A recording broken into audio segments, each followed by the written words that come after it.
귀한 찬양 감사합니다. 우리 하나님 말씀 보겠습니다. 사무엘상 21장 1절부터 9절에 있는 하나님의 말씀입니다.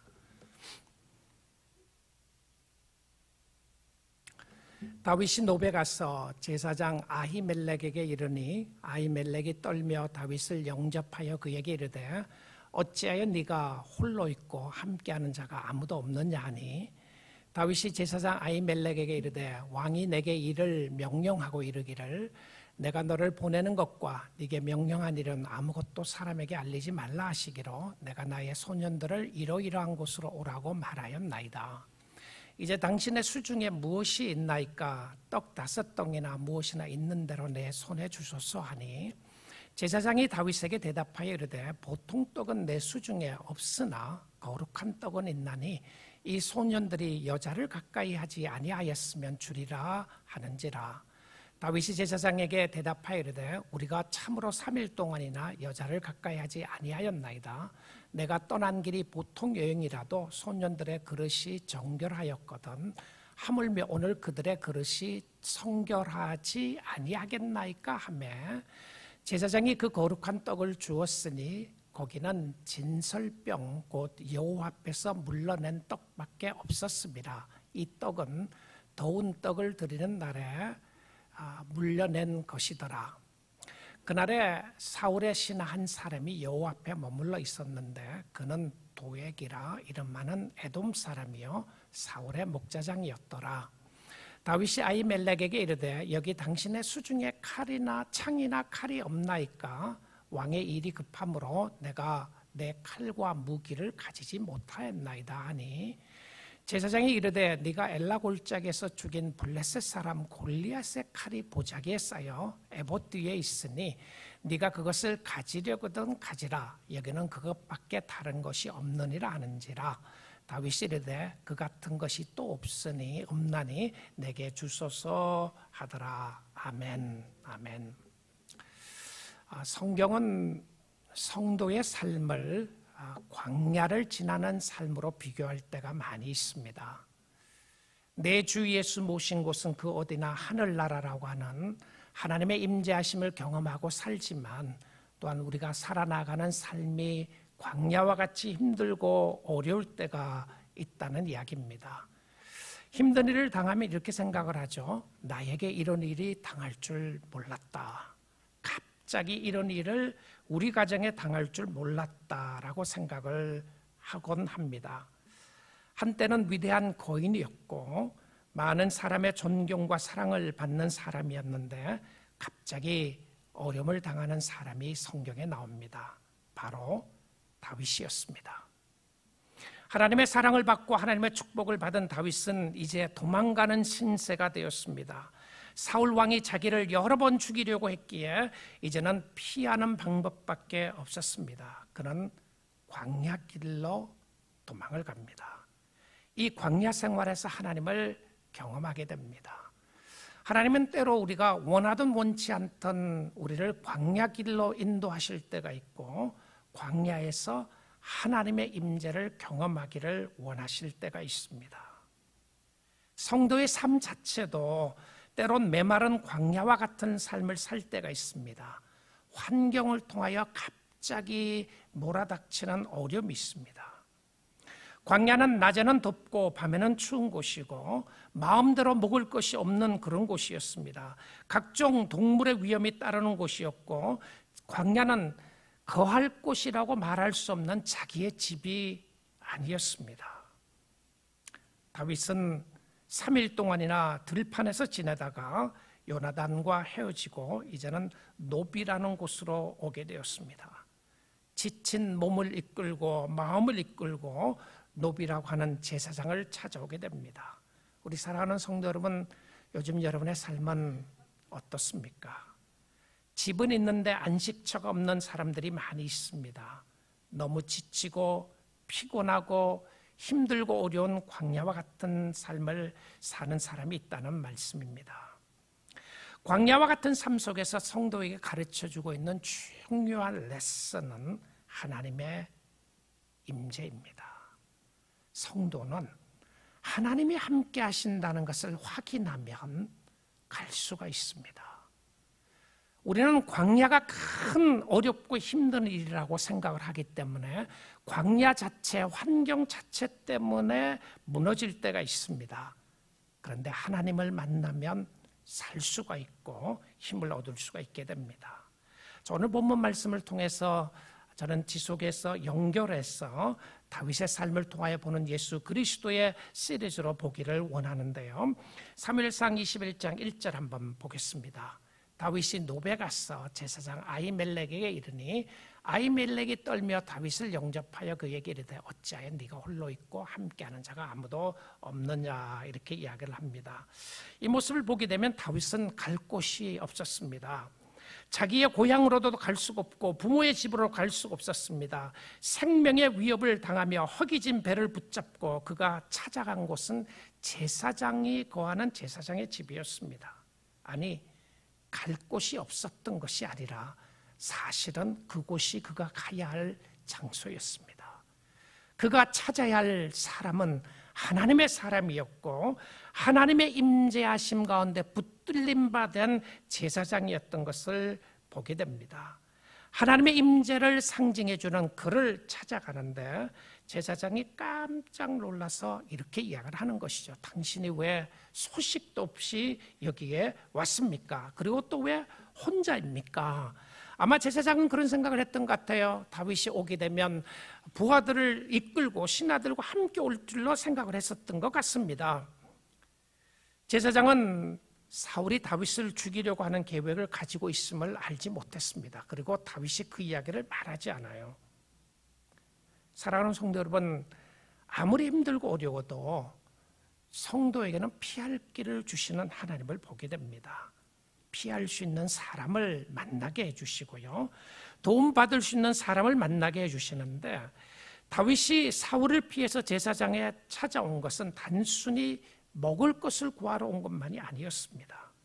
먹을 것을 구하러 왔으면 다윗이 잘 아는 아무 집에나 들어가서 먹을 것을 찾을 수도 있었을 텐데 왜 제사장의 집으로 왔을까 생각하지 않을 수가 없습니다. 단순히 육신의 배를 채우기 위함만이 아니라 우리가 이 땅에 살아나가면서 우리가 해결해야 될 것이 육신의 것만이 아니라 영적인 새로운 것이 있음을 우리에게 보여주는 모습입니다. 그리고는 다윗은 이렇게 말합니다. 21장 3절에 보게 되니까 이제 당신의 수중에 무엇이 있나이까? 떡 5덩이나 무엇이나 있는데를 내 손에 주소서 하니 실질적으로 그가 구한 것은 떡이었습니다. 육신의 양식을 구했지만 육신의 양식뿐만이 아니라 영의 양식을 찾아온 다윗의 모습을 우리가 볼 수 있게 됩니다. 아마 떡 5덩어리를 구한 것을 보게 되니까 다윗이 함께한 사람이 어디에 만나자고 했던 사람이 어쩌면 4사람 정도였을 거라는 생각을 하게 됩니다. 그러면 결국은 몇 사람이 되지 않는 사람들과 함께 다윗이 움직이고 있는 것이죠. 그때의 제사장은 이런 이야기를 합니다. 제사장이 다윗에게 4절입니다. 대답하여 이르되 보통 떡은 내 수중에 없으나 거룩한 떡은 있나니 그 소년들이 여자를 가까이만 하지 아니하였으면 주리라 하는지라, 이렇게 되어 있습니다. 거룩한 떡이 있다고 이야기를 합니다. 여러분, 성경은요 우리의 삶을 통하여 확고하게 보여주고 싶은 것이 있습니다. 육신의 필요가 필요 없다는 것이 아니고요, 하나님의 육신의 필요를 채우시는데 이 육신의 필요만을 채우는 것이 아니라 우리의 심령 속에 정말 필요한 것은 영적인 양식이라는 것을 보여줍니다. 여러분이 어떠한 형편과 상황 가운데 있다고 할지라도 하나님을 의지하기만 하면, 영적인 하나님의 임재하심으로 하나님을 찾기만 하면 하나님이 채워주시는 모습을 보여주고 있습니다. 이 거룩한 떡, 곧 진설병이라고 나와 있는 이 거룩한 떡에 대한 이야기를 하고 있는데요, 아마 이 거룩한 떡에 대한 이야기가 하나님께서 주시고자 했던 은혜의 역사였던 것을 보게 됩니다. 이 진설병은 무엇이었냐면 성전 입구에 들어가는 오른편에 상을 하나 준비해 놓게 했습니다. 그리고는 그 상에 안식일마다 모두 12개의 빵을 6개씩 포개어서 올려놓았습니다. 근데 그것의 상징은 무엇이었냐면 이스라엘 백성들이 광야 생활할 때에 12지파에게 필요한 양식을 주었다고 하는 상징이었습니다. 만나와 함께 영적 양식인 말씀을 공급해 주셨다는 것을 이야기를 하는데요. 그래서 이 진설병이라고 하는 히브리의 의미는 얼굴의 빵이라고 하는 표현입니다. 이것은 일상생활 가운데 베푸시는 하나님의 은혜의 상징이며 하나님의 임재를 확인하는 것이었습니다. 하나님의 실존을 경험하게 했다는 것이죠. 이 빵은 제사장들만이 먹을 수 있었는데 그 거룩한 빵을 다윗에게 주게 됩니다. 여러분, 광야 생활에서 중요한 것은 단순히 먹고 사는 문제가 아닙니다. 우리가 광야 생활 가운데 어려움이 닥치고 힘든 일이 닥칠 때에 우리 성도들이 반드시 돌아보아야 하는 것은 하나님의 역사하심입니다. 하나님이 그것을 보기를 원하시고 그 하나님의 임재하심과 축복하심을 체험하기를 원하시는데요. 자, 그런데 이 말씀의 전체적인 본문을 보게 되면 좀 이해가 되지 않는 여러 부분들이 나오게 됩니다. 그리고는 다윗이 빵만 구하지 않고 8절에 보니까 무엇을 구하느냐 하면 이렇게 이야기를 합니다. 다윗이 아히멜렉에게 이르되 여기 당신의 수중에 창이나 칼이 없나이까. 자, 먹을 것을 구했어요. 거룩한 빵을 주게 됩니다. 그리고는 다윗이 무엇을 그냥 갑자기 이런 칼이나 창을 달려고 합니다. 왕의 일이 급함으로 내가 내 칼과 무기를 가지지 못한나이다는 갑자기 나옴으로 말미암아서 자기가 무기를 가지지 못했다라고 이야기를 합니다. 여러분, 성경은요, 우리의 삶 가운데 세밀하게 역사하시는 하나님의 역사를 보여주면서 한치의 오차도 없이 하나님이 이끌어 가시고 인도하시는 모습을 보게 되는데, 이 노비라고 하는 지역은 블레셋과 가까운 지역이었습니다. 그리고 그 당시에 전쟁이 많았는데 간혹 제사장의 집에 칼을 가지고 있었던 것을 보게 됩니다. 근데 그 제사장의 무기를 구하는 것이죠. 참으로 하나님의 신비하고 오묘한 역사가 있습니다. 어쩌면 다윗이 상황 속에서 칼을 구하거나 창을 구하는 이 상황 속에서 아무것도 모르고 어떤 일이 있는지 모르고도 구했을 수 있습니다. 그런데 하나님은 하나님을 사랑하고 하나님을 신실하게 섬기고 하나님의 은혜 가운데 나아가는 사람들에게 세밀하게 구체적으로 역사하고 있다는 것을 보여줍니다. 광야에서 베푸시는 하나님의 은혜의 역사인데요.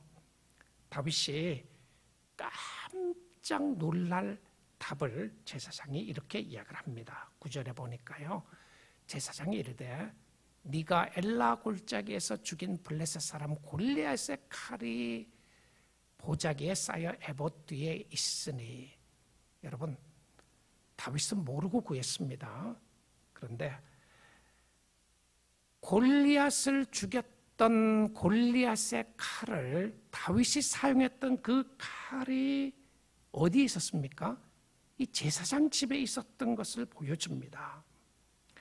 여기는 그것밖에 다른 것이 없느니라 하는지라 다윗이 이르되 그 같은 것이 또 없으니 내게 주소서라고 이야기를 합니다. 여러분, 참 하나님의 은혜가 놀랍지 않으세요? 세밀하고 실수함이 없이 인도하신 하나님의 계획을 볼 수 있게 되는데요, 아마 다윗이 구하지 않았더라면 주지 않았을 것 같아요. 제사장도 모르고 있었던 것이고요, 다윗이 그것을 구할 줄을 몰랐는데 다윗이 그것을 구함으로 말미암아 하나님의 놀라운 역사 가운데 그가 사용했던 칼을 보여주는 것을 봅니다. 저는 이 말씀을 준비하는데 성경 구절이 한 구절 떠올랐습니다. 에베소서 3장 20절인데요. 우리 가운데서 역사하시는 능력대로 우리가 구하거나 생각하는 모든 것에 더 넘치도록 능히 하실 이에게 찬양과 영광을 돌려드리는 구절 중에 하나인데요. 사랑하는 성도 여러분, 하나님이 하나님을 사랑하고 하나님을 섬기는 자들에게, 구하는 자들에게 이렇게 채워주시고 역사해 주시는 하나님인 줄 믿습니다. 이 하나님을 믿으십시오. 이 하나님을 신뢰하세요. 우리 가운데서 역사하시는 능력대로 우리가 구하거나 생각하는 모든 것에 더 넘치도록 하실 이에게 하나님이시죠. 광야에서 영적 양식을 구하고 하나님을 찾고 하나님의 역사하심을 바라보게 됩니다. 그런데 광야 길로 가지만 하나님의 은혜를 체험하고자 하는 모습이 시편 63편에 보면 다윗이 광야에 있을 때 지은 시라고 하는 시가 나옵니다.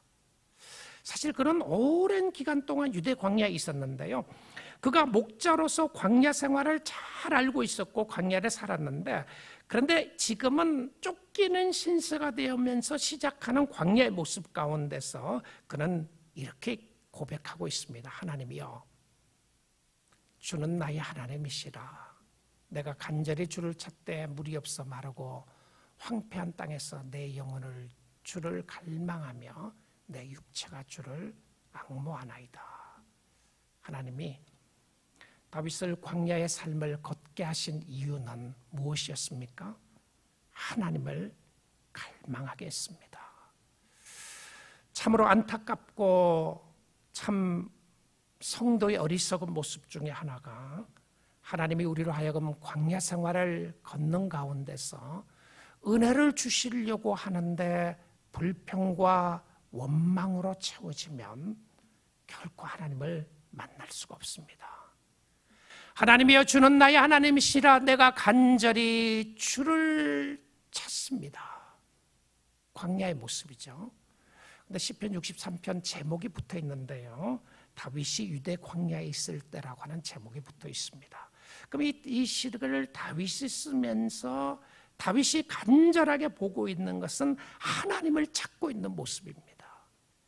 여러분, 하나님을 찾되 물이 없어 마르고 황폐한 땅에서, 광야죠, 내 영혼이 주를 갈망하며 내 육체가 주를 앙모하나이다. 이것이 성도의 믿음의 역사였습니다. 이스라엘 백성들이 광야 생활을 40년 동안 했죠. 그런데 대부분의 이스라엘 백성들은 원망과 불평의 삶으로 하나님을 의지하지 않았습니다. 그래서 많은 백성들이 하나님을 신뢰하지 못했기 때문에 하나님의 인자하심과 좋으심을 경험하지 못했습니다.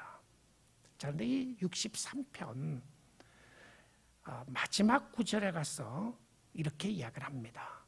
지금 광야 생활인데요, 다윗이 쓴 63편 11절 한번 보겠습니다.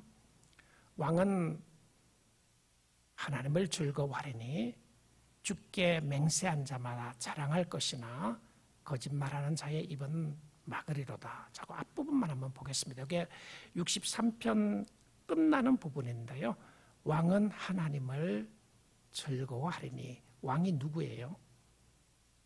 자기 자신이에요. 지금 자기 자신에 대한 이야기를 하는 겁니다. 자기 자신이 하나님을 즐거워한다, 이런 표현을 쓰고 있어요. 자, 그런데 한번 생각해 보십시오. 이 구절이 어떻게 들리시나요? 좀 비참하게 들리시나요? 아니면 정말 하나님의 인도하심과 하나님의 역사하심을 찬양하는 모습으로 들리십니까? 자, 왕은 왕인데 왕 같지 않는 왕입니다. 무슨 말씀인지 아시죠?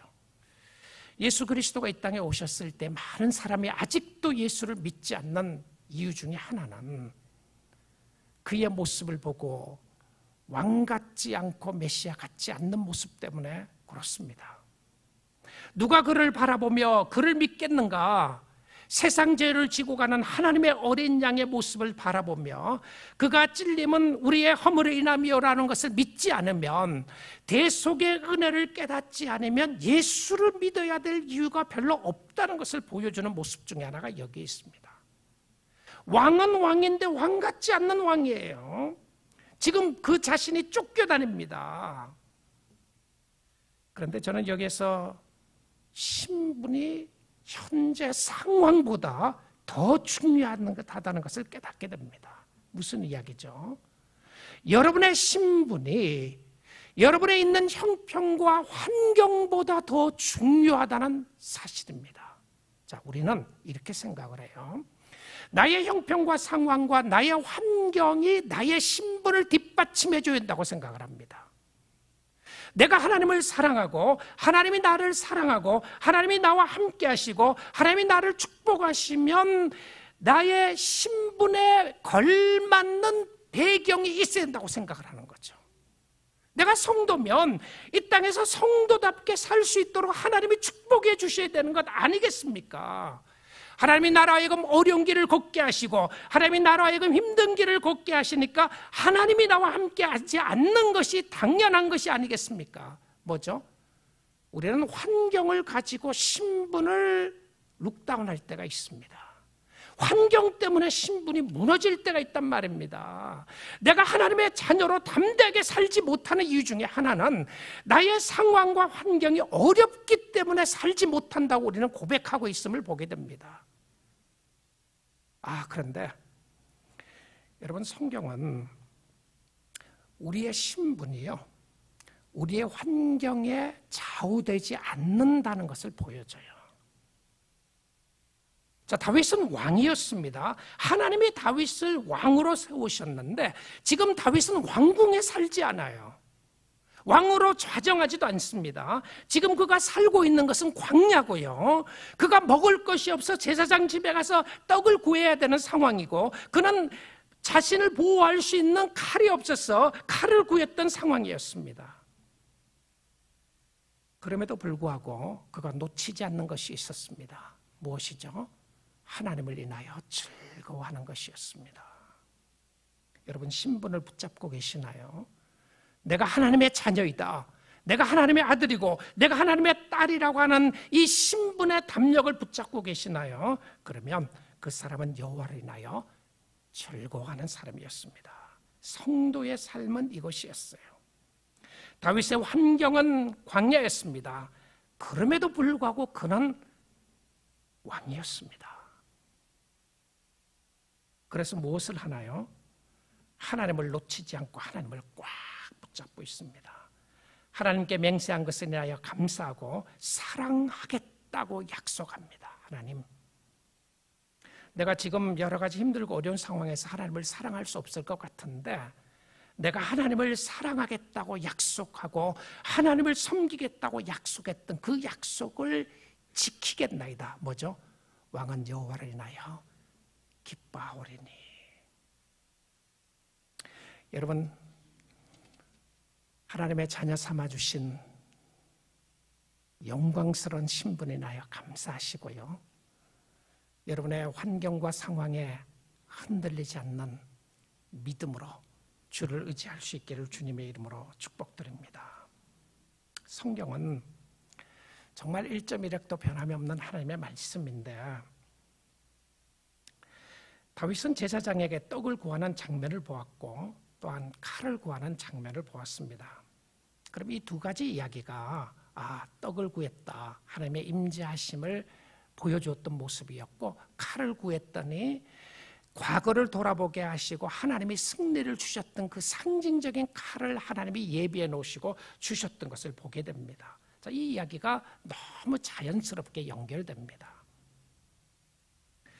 그런데 오늘 성경을 보게 되면 이 7절 말씀에 그것이 나오고 6절에서 제사장으로부터 떡을 받는 모습이 있고 8절 9절에서 또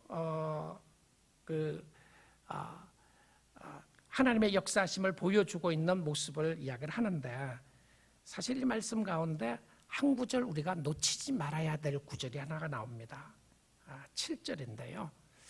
이 모습을 보게 되면 그 샌드위치를 만들면 이제 빵 위에 빵과 밑에 빵을 두고 중간에 고기를 집어넣잖아요. 또 미트를 넣는 것처럼 어떤 의미에서는 이 연결이 잘 안 되는 사건 같은 거를 연결시켜 놓는 것은, 집어넣는 것은 이것을 통하여 놓치지 말기를 원하는 저자의 성경의 의도가 있다는 생각이 듭니다. 자, 그것이 7절인데요. 그날에 사울의 신하 한 사람이 여호와 앞에 머물러 있었는데 그는 도액이라 이름하는 에돔 사람이요 사울의 목자장이었더라. 이렇게 나옵니다. 자, 그리고 나서는 8절에 가서 칼을 달려고 그러고 9절에 칼을 내주고요. 그리고 6절에는 거룩한 떡을 주는 장면이 나오게 됩니다. 그런데 이 7절이에요. 이 한 구절을 보게 되면 아니 왜 이 구절을 성경에 이 문구 속에 연결도 안 될 것 같은 이야기를 왜 넣었을까 질문하게 돼요. 근데 저는 이 구절을 보면서 저의 눈에 또 확 와닿았던 단어 중에 하나가 여호와 앞에라고 하는 단어였습니다. 자, 어떤 사울의 신하 한 사람이 있는데 여호와 앞에 머물러 있었다라고 이렇게 이야기를 해요.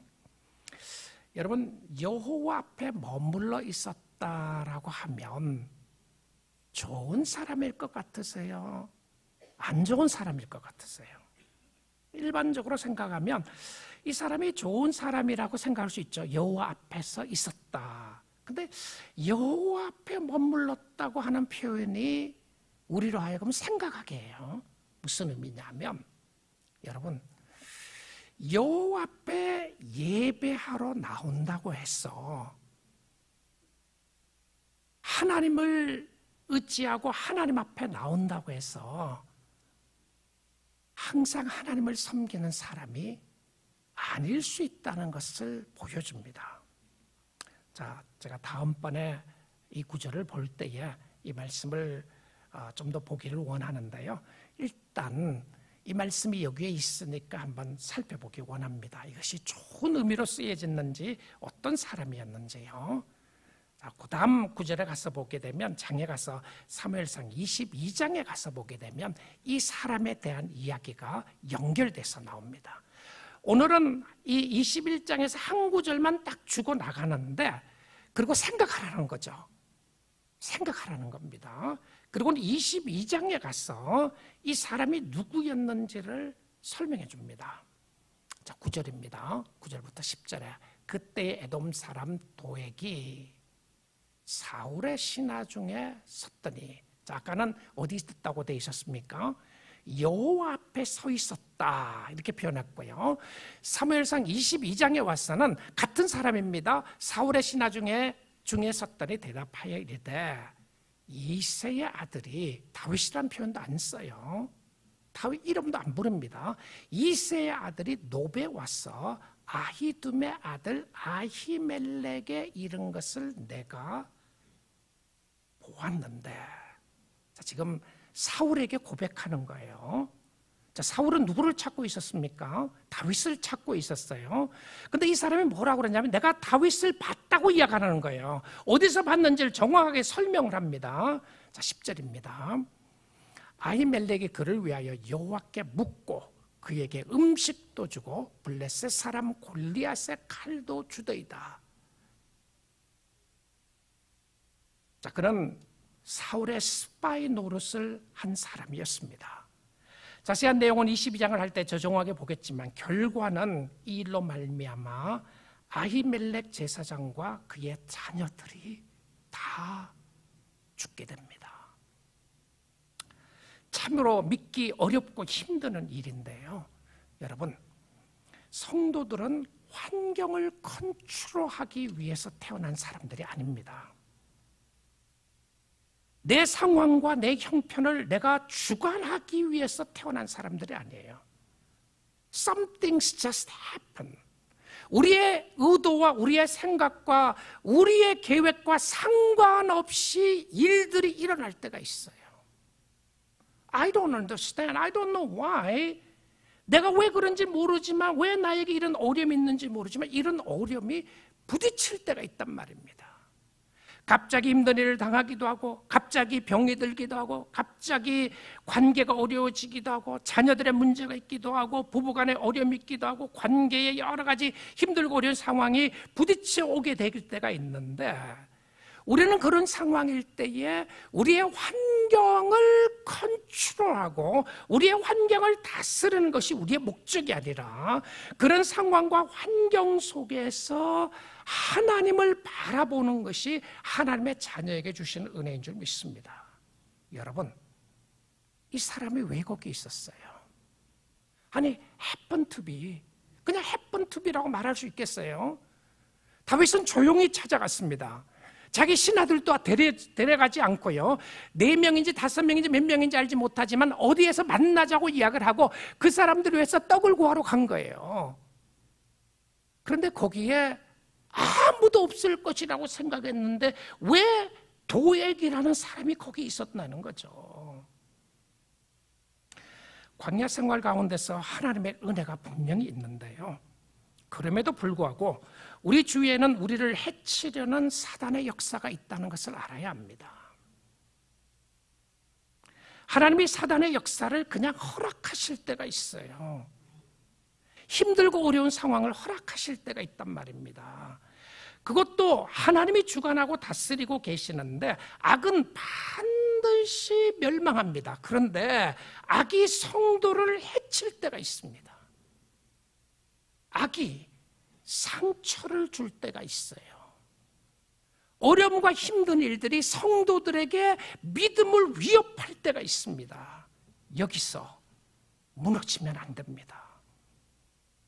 광야 생활에서 은혜를 주시는 하나님을 생각하며 믿음으로 그의 계획을 의지하고 나아가야 하는데 성령의 역사는 사막에 샘이 솟게 하는 역사가 있게 되는 줄 믿습니다. 무너지지 말아야 하는 것입니다. 이번에 제가 병원에 일주일 입원하고 항생제를 4주 이상이나 먹고 여러 가지 힘들고 어려운 상황 가운데 좀 거하게 됐었는데요. 병원에 있는 시간에 하루는 너무너무 아팠습니다. 무슨 약을 먹어도 약의 사이드 이펙트가 자꾸 생기게 되고요. 그로 말미암아 너무 아픈 시간이 며칠 지나고 나니까 사실은 저는 우리 여러 상황에서 우리 교인들 중에서 오랫동안 아픈 분들 생각하고 그분들 이야기하면 저는 아팠다고도 말할 수 없습니다. 우리 교인들 중에서 크로닉 페인을 가지고 오랫동안 힘들어하신 분들이 계시는데요. 짧은 시간이었지만 아픈 건 아픈 거죠. 아팠는데 너무 아프니까 그런 생각이 들더라고요. 차라리 죽었으면 좋겠다 이 생각이 들었어요. 근데 죽었으면 좋겠다고 생각이 드는데 제 마음이 그 생각이 드니까 확 그냥 마음이 꺾인 거예요. 마음이 꺾이니까 불평하게 되죠. 왜 이런 어려움이 있게 되고 힘든 일이 있게 됩니까? 이런 생각이 들어요. 그러다가 하나님이 저에게 갑자기 저에게 생각을 하나 주셨는데요. 이런 생각이 확 마음에 와닿았어요. 내가 여기서 무너지지 말아야지, 꺾이지 말아야지 하는 생각이었습니다. 근데 이제 꺾이지 말고 무너지지 말아야 한다고 하는 생각은 어떤 의미였냐면 영적으로 꺾이지 말아야 한다고 생각이 들었어요. 근데 하나님, 내가 여기서 영적으로 꺾이지 않기를 원합니다. 근데 그 기도를 하면서 눈물을 흘리면서 그 기도를 하는 순간에요, 하나님이 저에게 말로 형용할 수 없는 하나님의 은혜를 주셨어요. 그런데 제가 그 순간에서 느꼈던 것은요, 저에게 페인이, 고통이, 통증이 없어지지는 않았어요. 근데 무슨 생각이 들었냐면요, 내가 영적으로 꺾이지 않는 이 상황이라면 내가 오늘 죽는다고 할지라도 감사하겠다는 생각이 드는 거예요. 감사하겠다는 생각이 드니까 하나님이 주시는 새 힘이 확 솟아나는 것을 제가 경험하게 됐습니다. 그때 깨달았던 것이 영적으로 무너지지 말아야 한다는 것이었습니다. 꺾이지 말아야지. 사랑하는 성도 여러분, 어떤 교우들은 오랜 시간 동안 고통 가운데 있는 분들이 계시죠. 아픔 가운데 있고요. 그런데 영적으로 꺾이지 않으면 살 길이 있는 것입니다.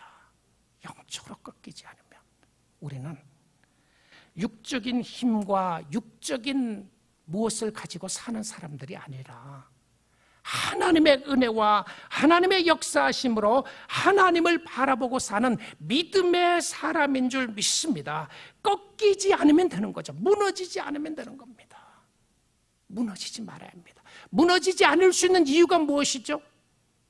남들에게 말할 수 없는 아픔이 있고 힘듦이 있고 어려움이 있다고 할지라도 우리가 무너지지 않는 이유는 살아계신 하나님이 계시기 때문인 줄 믿습니다. 그 하나님을 믿음으로 의지하는 거예요. 믿음으로요. 누가 이해할 수 있겠어요? 누가 여러분의 환경과 상황을 컨트롤할 수 있겠습니까? 그런데 그 상황 속에 하나님을 의지하고 하나님을 신뢰하는 거예요. 그러다가 성경을 읽다가 로마서 11장 20절이 마음에 많이 와닿았습니다. 11장 20절 한번 보도록 하죠. 옳도다 그들은 믿지 아니함으로 꺾이고. 제가 그 일이 있고 난 이후에 로마서를 읽다가 이 말씀이 와닿았는데요.